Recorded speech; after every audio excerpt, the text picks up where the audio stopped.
প্রিয় শিক্ষার্থী বন্ধুরা, সবাইকে সালাম জানাচ্ছি। আসসালামু আলাইকুম ওয়া রাহমাতুল্লাহি ওয়া বারাকাতুহু।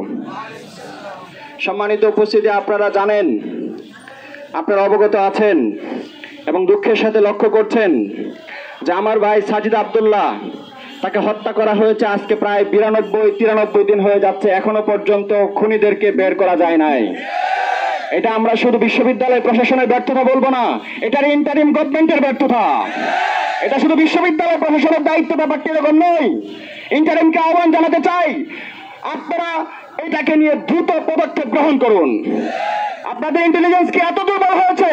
90 দিন হয়ে গেল একজনের হত্যাকারীকে এখন আপনারা বের করতে পারছেন না। এর পিছনে কি রহস্য? জাতির সামনে উন্মুক্ত করতে হবে। এজন্য প্রশাসনকে বলতে চাই, বিশ্ববিদ্যালয় প্রশাসনকে জানাতে চাই, আমার ভাই সাজিদ আব্দুল্লাহর হত্যাকারীদেরকে যদি দ্রুত বিচার করা না হয়, দ্রুত গ্রেপ্তার করা না হয়, বিশ্ববিদ্যালয়কে অচল করে দেওয়া হবে। সম্মানিত উপস্থিতি, আপনারা জানেন এবছরের শুরু থেকে আমরা বলে আসছি যে ছাত্র সংসদ চালু করতে হবে। আমাদেরকে শুধু 7-5 বোঝানো হয়েছে।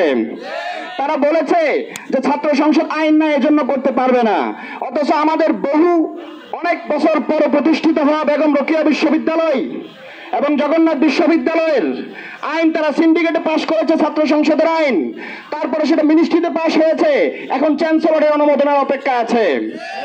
আমার কাছে মনে হচ্ছে এবং সংশ্লিষ্ট কর্তৃপক্ষ তাই বলছে, আগামী মাসের মধ্যেই জগন্নাথ বিশ্ববিদ্যালয় এবং বেগম রোকেয়া বিশ্ববিদ্যালয়ের ছাত্র সংসদ নির্বাচন করা সম্ভব হবে।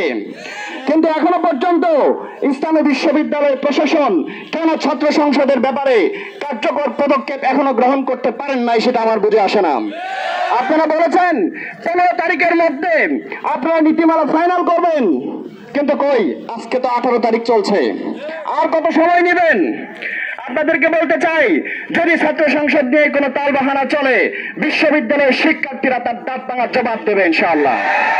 সম্মানিত উপস্থিতি, আপনারা জানেন এই বিশ্ববিদ্যালয়ে যদি কোনো বিল পে করতে যাওয়ার ইচ্ছা যদি কেউ করে, তাহলে তার জুতা ক্ষয় হয়ে যায়।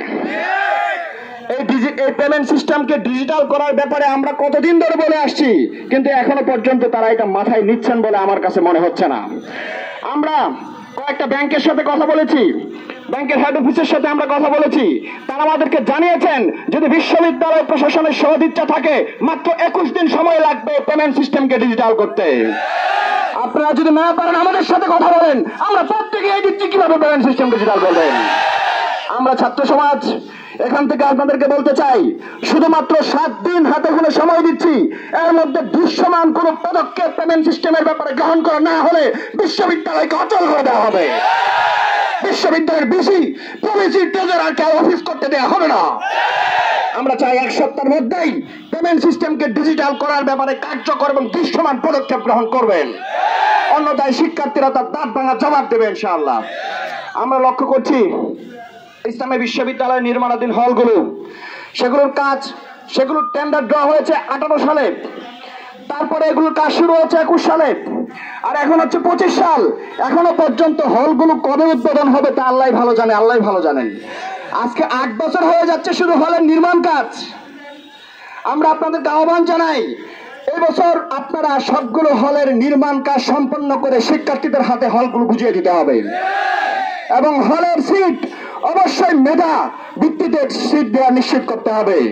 প্রতি হলে আবাসন নিশ্চিত করবে প্রশাসন, এটাই প্রশাসনের নীতি হওয়া দরকার।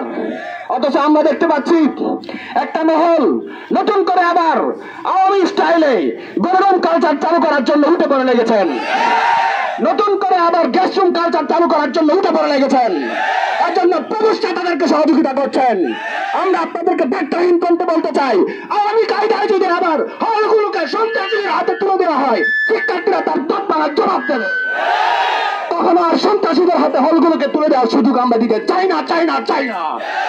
সম্মানিত উপস্থিতি, সর্বশেষ যে কথাটি বলতে চাই, বিশ্ববিদ্যালয়ের এমনও ডিপার্টমেন্ট আছে যে ডিপার্টমেন্টের ব্যাচ সংখ্যা 5টি, এমনকি 60টি ব্যাচ সংখ্যা এমনও ডিপার্টমেন্ট আছে ইসলামী বিশ্ববিদ্যালয়ে, কিন্তু তাদের শিক্ষক মাত্র 2 জন।